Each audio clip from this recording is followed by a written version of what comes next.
Dialogue, a talk show where we cover topics about healing from addiction to getting rid of your zits. If feeling passionate about something we're talking about, give us a call on our call-in number, 989-402-5414, so you can talk with our coach, Deb, who's been coaching for 6 years. Without further ado, here's our host, Deb. Hi, and welcome to Diva Dialogue on this kind of cloudy Monday here in Bay City. I hope it's nice where you are, at least. It's warmer and it's starting to look like spring here. I really appreciate spring because I'm just not a winter girl. It's pretty to look at, but I don't like to go out in it. We have an interesting guest today. It's my first time meeting her, and I am going to allow her to speak freely about whatever she wants to talk about. And I'm going to ask Marina to please introduce yourself.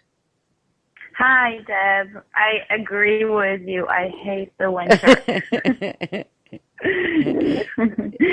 So, hi, everybody. My name is Marina, and I'm a vegan blogger at soulintheraw.com. And I focus on teaching people about consuming a high raw vegan diet. So that means most of your calories are coming from uncooked plant foods, and it's just wonderful for overall health and for digestion. Digestion is a big focus of mine right now, especially because I suffered from it a lot. And so I'm coming out with a course also very soon. In 2 weeks, it's going to be out on how to make flavorful vegan food. Oh, how wonderful. That's really cool. Is it going to be an online course? Yeah, it's going to be totally online, and it's just going to teach people recipes. And then also I came up with a system on how to flavor your food. So I'm really excited about that because it's pretty unique, and it just helps you kind of be independent in the kitchen and not rely on recipes and just kind of follow the steps and make your own healthy food.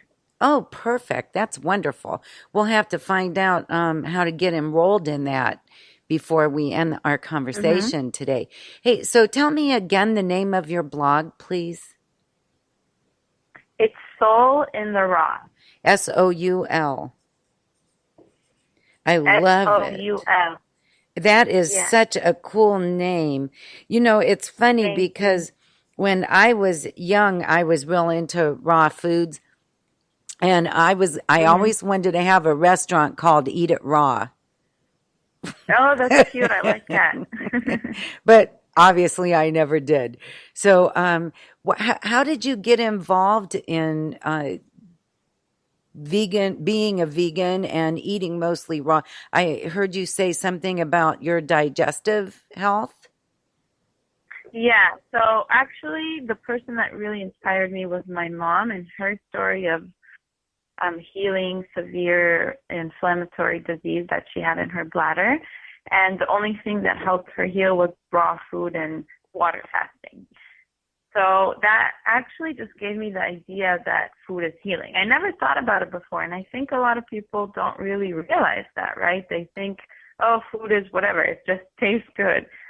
But her story actually gave me that connection that we can have control over our health. So I was suffering a lot with digestion, and I think a lot of it came also from traumas in my life, more emotional traumas and needing to heal from that. So, it took many years actually to improve my digestion, and it's still improving. There were times when I felt like I was about to have a heart attack. That's how bad it would hurt. And so I think it's a process, and that's also what I teach, because a lot of people think, oh, I'm going to switch to raw food and it's just going to go away immediately, but it just takes time. But over the last 5 years that I've been a high raw vegan, I've seen really amazing positive improvement.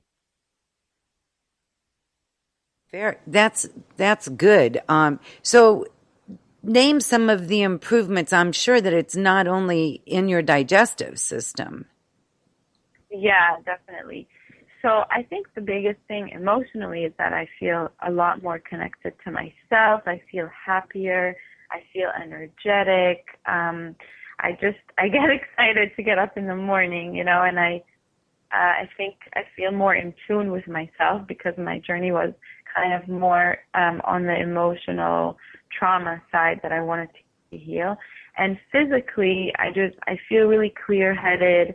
I have very few days that I don't feel good, and when those days happen, it's really shocking to me. Like, what? I'm not supposed to feel anyway. And it's pretty cool because I know a lot of people around me that I see are having these like little aches and pains on a daily basis that I don't really have to deal with. Even though I'm young, I'm only 29, but I see my friends already at my age like suffering, and it just makes you wonder like what is going to happen later in life. So I'm really grateful to find this lifestyle. Very good. It's funny. So many people that are into coaching and teaching usually comes that passion. They have found that passion from exercising, and I mean not from exercising. I don't know why I said that. From going through something traumatic themselves and finding out what worked for them, and then go on to find what works for other people. Is your mom doing really good now as well? Yeah, she is. She was sick for so long. She was sick for 8 years. Oh my! With this bladder condition. It's called interstitial cystitis, and basically feels like a urinary tract infection. So just burning 24/7 and just constant urination. So it's really horrible, and she couldn't leave the house for 8 years. So after all that healing that she did, she lives a normal life, which is so amazing to see that food can, facilitate your body's healing abilities in that way.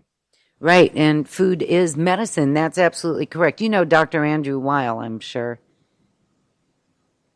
Andrew, yeah. I've heard of him. I love him. I went to nutritional consulting school. I was going to go on to be a naturopath, but then I stumbled upon this and I stopped. But his whole theory is food is medicine, and absolutely. And it's too bad. And I'm not putting down MDs they help us so much in so many ways, and I've seen them just really help a lot of people that are in chronic pain or have hurt themselves or whatever, or even surgeries, like cleaning out carotid arteries and stuff like that, prolonging life. But the fact remains that carotid arteries would not be clogged if you ate differently, and your bones would be stronger if you ate differently.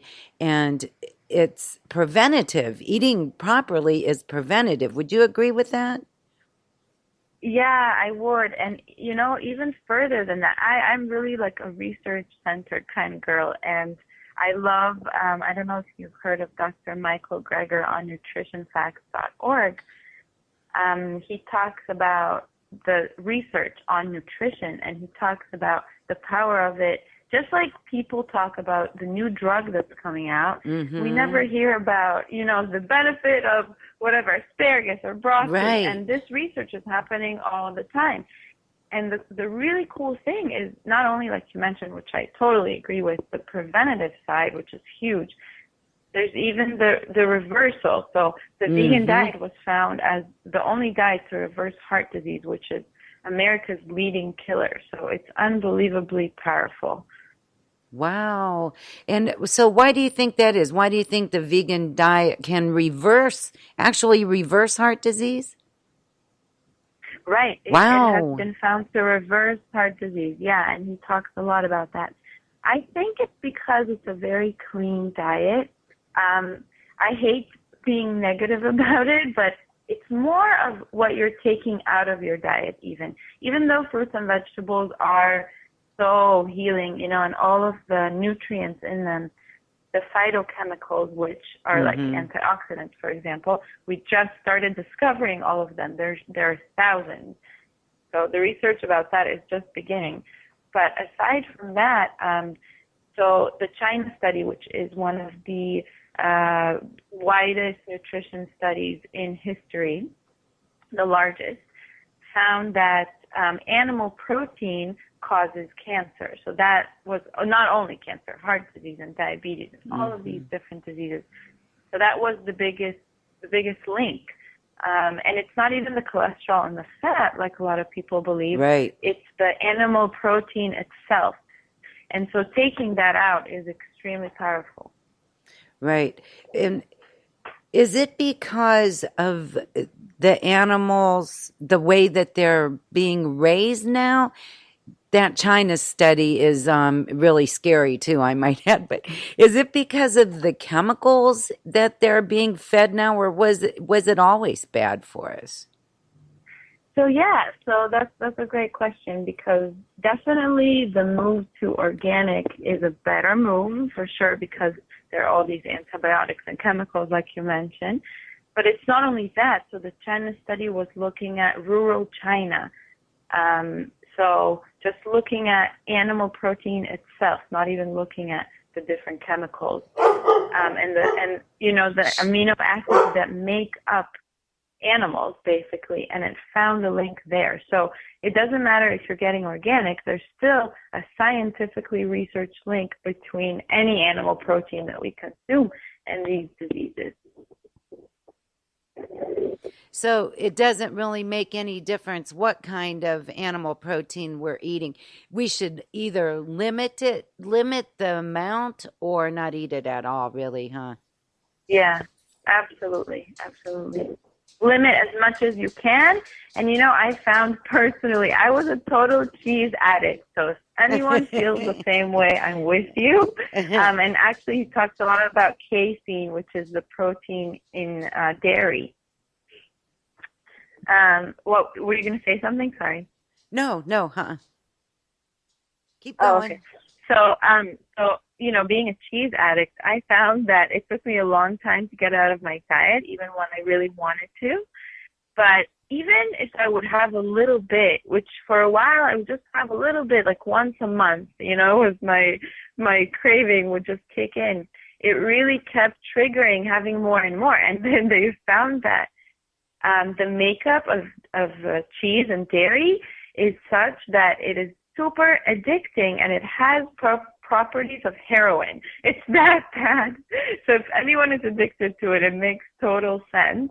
And it took me a while, but finding all of these recipes and getting this method of making food flavorful is really what helped me finally kick that habit. Yeah, but I love cheese. Yeah, I get it. We have another guest that just entered the studio too. Her name is Anne, and she's a chef. So I'm gonna let her join us. Okay. You want to just pull that over to you there. So and how long have you been on your vegan diet? 5 years now. 5 years. So what other changes have you had changes in your skin, or in what else have you noticed? Yeah, skin is a big one. When I was younger, it's funny because when I was a teenager and all my friends had acne, I never faced that. But in my early 20s, I started getting acne randomly, which was really frustrating. It wasn't super bad, but it was present and it was frustrating. And people always tell me now that I'm glowing and my skin is so clear and bright and glowing, and that I look very healthy. And, I definitely feel very healthy. I'm getting sick much less. And when I do, it's just for a few days. And, also I'm very active. I'm very athletic. And I love going to the gym, and I love lifting weights. And it's just, I have the energy to do all these things, and I also have my own business, which is a lot of hours of work. And I just find myself getting tired very late, but just going. So it's really, really cool. Very good. So I forgot what I was going to say. So you have all this energy now, and